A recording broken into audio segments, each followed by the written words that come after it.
네, 나경철 뉴스캐스터와 함께합니다. 어서 오세요. 안녕하십니까. 자, 첫 번째 이슈는요. 자, 요즘 경제 분야에서는요, 계속해서 뭐 몇 년 만에 처음, 몇 년 만에 최고, 몇 년 만에 최고 이런 표현들이 계속해서 등장하고 있는데요. 이게 좀 좋은 일이면 모르겠는데 계속 안 좋아지는 상황이라서 참 답답합니다. 자, 이번에는 원달러 환율이요. 12년 11개월여 만에 1,300원을 돌파했습니다. 예. 어제 서울 외환시장에서 달러 대비 원화 환율 전날 종가보다 4.5원이 오른 달러당 1,301.8원에 거래를 마쳤습니다. 예. 이 종전에 1,300원대에서 마감했던 게 2009년 7월이었거든요. 그러니까 거의 13년 만이라고 보면 될 것 같습니다. 네. 자, 이번 주 들어서만 14.5원이 상승했고요. 지난 20일부터 4거래일 연속으로 연 고점을 갈아치웠습니다. 네. 자, 원달러 환율이 오른다는 건 곧 원화의 가치가 하락하고 있다 이런 뜻이죠. 자, 이렇게 세계 경제 상황이 좋지 않고 또 인플레이션이 지속될 때는 안전자산인 달러의 강세가 두드러지게 됩니다. 그러다 보니까 이 상대적으로 원화의 가치가 떨어지는 현상이 나타나고 있는 건데요. 이 한국은행에 따르면 환율의 물가 전가율, 그러니까 이 원달러 환율의 변동이 물가 상승률에 얼마나 영향을 주는지 나타내는 지표인데요. 이게 0.06에 이른다고 합니다. 자, 이 얘기는 원달러 환율이 1% 오르게 되면 물가 상승률이 0.06%포인트 오른다는 의미거든요. 예. 자, 어제 환율이요. 1년 전과 비교해 봤을 때 14%가 올랐습니다. 그럼 자, 이건 뭐 굳이 저희가 계산을 하지 않더라도 1년 전보다 물가가 아주 많이 올랐다라는 얘기겠죠. 네. 추경호 부총리가 어제 비상경제장관회의에서 환율 상승에 따른 시장 불안 등을 최소화하겠다며 시장 내 수급 불균형을 완화하기 위한 정책적 노력도 병행할 계획이다 이렇게 밝혔는데요.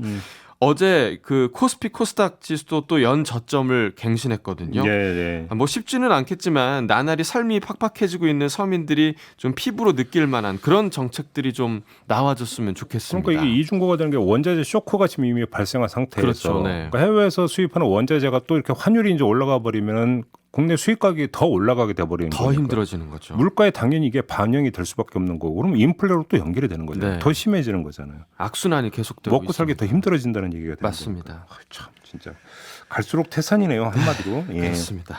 자, 두 번째 이슈는요.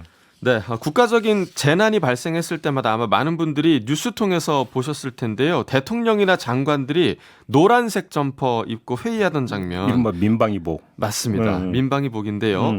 이 정부 재난 대처의 상징과도 같았던 이 노란색 민방위복이 17년 만에 바뀔 예정이라고 합니다. 행안부가 어제 이 같은 계획을 밝히고 오늘부터 다음 달 6일까지 국민들의 의견을 받기로 했습니다. 네. 자, 굳이 이 민방위복 왜 바꾸냐 생각하는 분들도 있으실 텐데요. 현재 이 노란색 민방위복은 방수와 난연 등 실제 이 재난 현장에서의 활동에 필요한 기능성이 취약하다. 이런 지적이 계속돼 왔습니다. 그리고 재난의 종류나 계절에 관계없이 늘 같은 민방위복 입었잖아요. 네. 이게 맞냐 이런 지적도 잇따랐는데요. 이에 따라서 행안부는 새로운 민방위복을 용도에 맞게 좀 구분을 해서 기능성을 갖추게 한다라는 계획이고요. 이 개편되는 비상근무복은 오는 8월에 시행될 을지연습에서 시범 착용할 예정입니다. 이번 민방위복 개편에 대해서도 뭐 찬반 그 의견이 나뉘고 있는데요.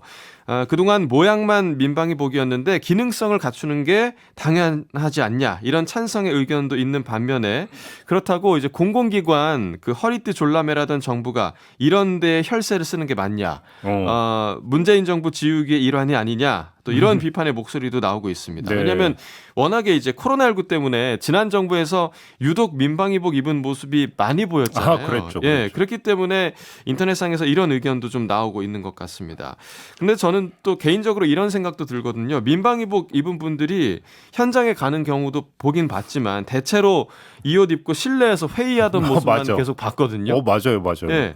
그래서 지금 갑자기 이 시점에 그 따로 예산을 투입할 만큼 그 정도로 긴급한 개편일까 그러니까요. 하는 의문점도 저는 개인적으로 좀 들었습니다. 예를 들어 산불 현장이나 뭐 수해 현장 이런 데서 뭐 아주 뭐 현장 지휘하는 분들은 모르겠지만 네. 대부분 그러니까 열심히 일하고 이런 분들은 민방위복이 아니라 다른 거 입잖아요. 그렇죠. 뭐 소방대원들이라든가 이런 분들이 열심히 일하고 그러니까. 민방위복 입은 분들은 현장에 가더라도 뭐 이렇게 그렇죠. 무슨 탐낼 보고 지휘하고 뭐 이런 역할 맞아요. 정도잖아요. 그래서 그러니까 조금 의문은 정말 좀 드는 한마디로 얘기하면 부분이- 절실하냐 네. 이 문제인 거잖아요. 맞습니다. 그러니까 좋은 지적을 해주신 것 같은데 아무튼 그래서 없어지면 이제 노란 옷은 우리 삐약삐약 우리 유천상만 입게 되는 건가요? 그러니까요.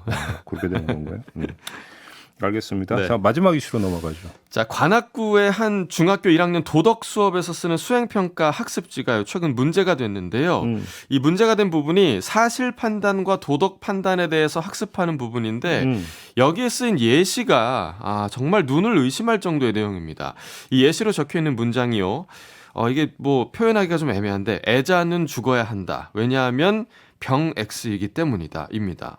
애자가 뭐예요? 자, 이 두 단어 모두 장애인 비하하는 애자가 그러니까 장애자를 줄여서 그렇죠. 애자라고 예, 부른 거예요? 맞습니다. 장애인도 아니고 장애자라고 해놓고 또 거기다가 줄여서 애자라고 네. 한 겁니까? 그러니까 애자, 뭐 병 X 이 두 단어 모두 장애인 비하하는 표현인데요. 네. 이에 대해서 한 학부모가 어떻게 보면 당연한 문제 제기를 했습니다. 돌아오는 답은 이전에도 문제가 안 됐는데 왜 그러냐라는 적반하장식 입장이었습니다.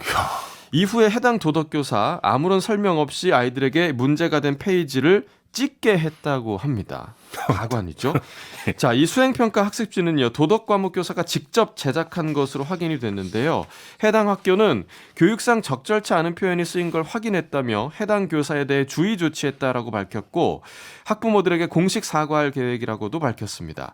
자, 이게 과연 주의 조치로 끝날 일인지 일단 의문스럽습니다. 예. 심지어 과목이 도덕 과목이거든요. 그러니까. 제가 이 도덕이라는 걸 국어사전에서 다시 한번 찾아보니까 이렇게 나옵니다.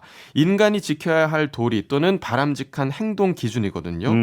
장애인들에 대한 차별을 없애는 걸 교육해야 하는 도덕교사가 오히려 이 차별적 의식을 조장하는 교재를 제작을 한 거죠. 네. 교사로서의 기본적 자질이 있는 건지도 의심스럽고요. 또 도덕교사로서의 책임을 저버리는 행위가 아닌가 하는 생각도 듭니다. 개인적으로 사실 좀 화가 많이 나는 그런 소식이었습니다.